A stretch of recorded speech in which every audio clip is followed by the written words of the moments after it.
Did Obamacare address or fix issues related to pricing disclosure? I think we need to do more, is what I would say.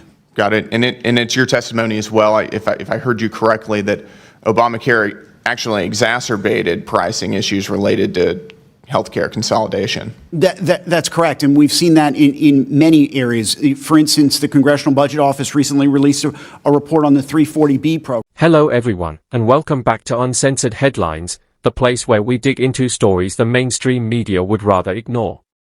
Before we get started, don't forget to like, share, and subscribe. After all, as the old political saying goes, a government that promises everything often delivers very little. So grab your drink of choice, coffee, whiskey, sweet tea, whatever fuels your patriotic spirit, because this episode is going to hit hard for the Democrats. Make sure you stick around until the very end. Thank you. I now recognize the gentleman from Texas, Mr. Gill, for 5 minutes.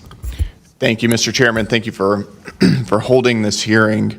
And thank you to the witnesses for taking the time to be here. We certainly really appreciate it. I appreciate my colleague on the other side of the aisle and their sincerity and their desire to fix our healthcare system and make it better. I would suggest that Social Security and our healthcare system are not comparable or perhaps even analogous. Our healthcare system is $5 trillion. It's about 18% of our GDP.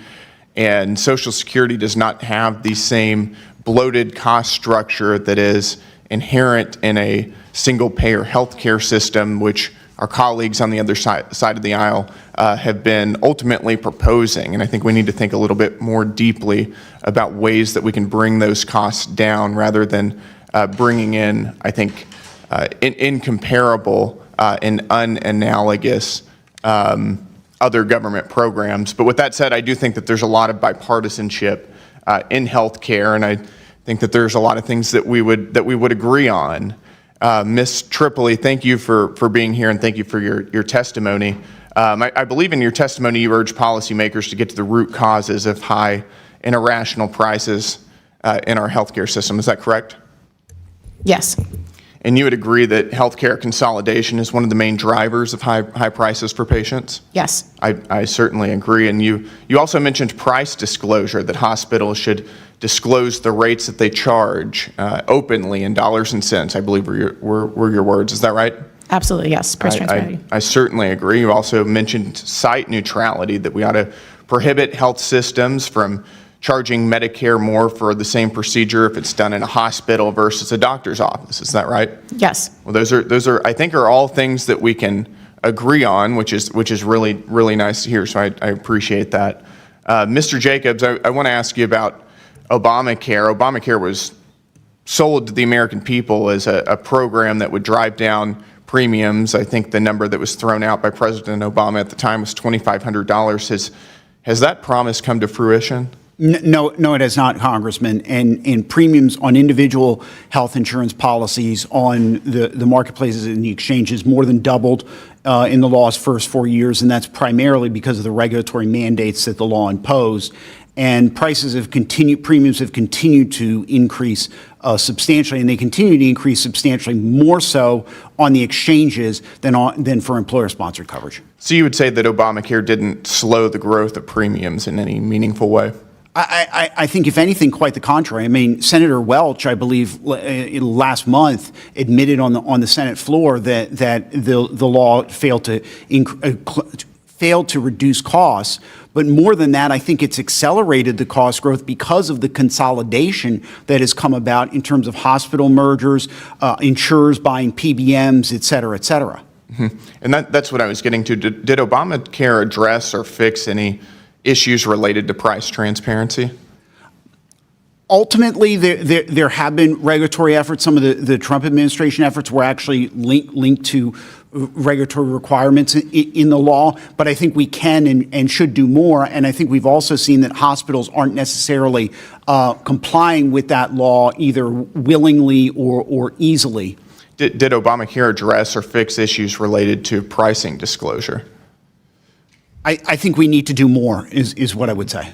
Got it. And it's your testimony as well, if I heard you correctly, that Obamacare actually exacerbated pricing issues related to healthcare consolidation. That's correct, and we've seen that in many areas. For instance, the Congressional Budget Office recently released a report on the 340B program and how the 340B program encourages increasing federal spending and consolidation. Now, Obamacare did not create the program, the 340B program, but it certainly dramatically expanded it, and is one of the reasons why it's continues to grow and continues to accelerate health costs.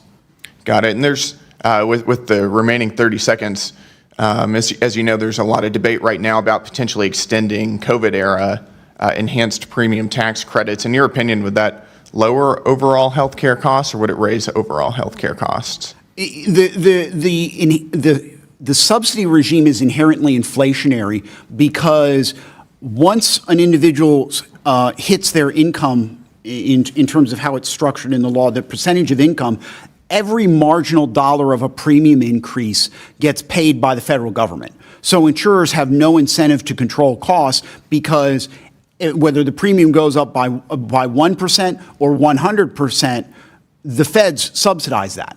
And so it's an inherently inflationary structure. We've seen the concerns about fraud. I think those reasons, coupled with the fact that enrollments have held steady thus far in open enrollment, all suggest that we should allow the enhanced subsidies to expire. Got it. Thank you.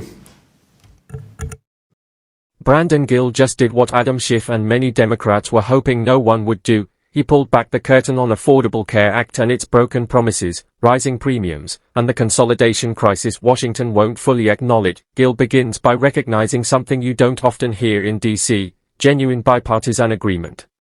Lawmakers on both sides are aligned on the need for price transparency, site neutrality, and addressing healthcare consolidation. Even witnesses at the hearing admitted it. Consolidation is pushing prices higher, hospitals obscure their pricing, and the system often works against patients. On that, there's little disagreement, but then Gill shifts gears, and that's where things get uncomfortable for Democrats. He asks the key question: did Obamacare actually deliver on what Barack Obama promised? Specifically, did it lower premiums by $2,500 as many supporters claimed? According to Mr. Jacobs, the answer was clear: no. Premiums didn't drop, they rose significantly. In fact, he argued they increased rapidly, especially in the individual market, which faced heavy regulatory requirements that drove costs upward rather than down. And today, premiums on the exchanges are still climbing, often faster than those in employer-sponsored plans. Gill presses further. Did Obamacare improve transparency? No. Did it curb consolidation? Again, no. Jacobs contends it actually accelerated consolidation, fueling hospital mergers and encouraging large insurance companies to expand their reach, including acquiring pharmacy benefit managers. The result, he argues, is a healthcare system increasingly dominated by a small number of powerful corporations with little pressure to compete on price. Then comes another flashpoint. Democrats are pushing to extend temporary COBRA premium subsidies, claiming it will help lower costs. But Jacobs challenges that narrative, arguing those subsidies can actually drive prices higher.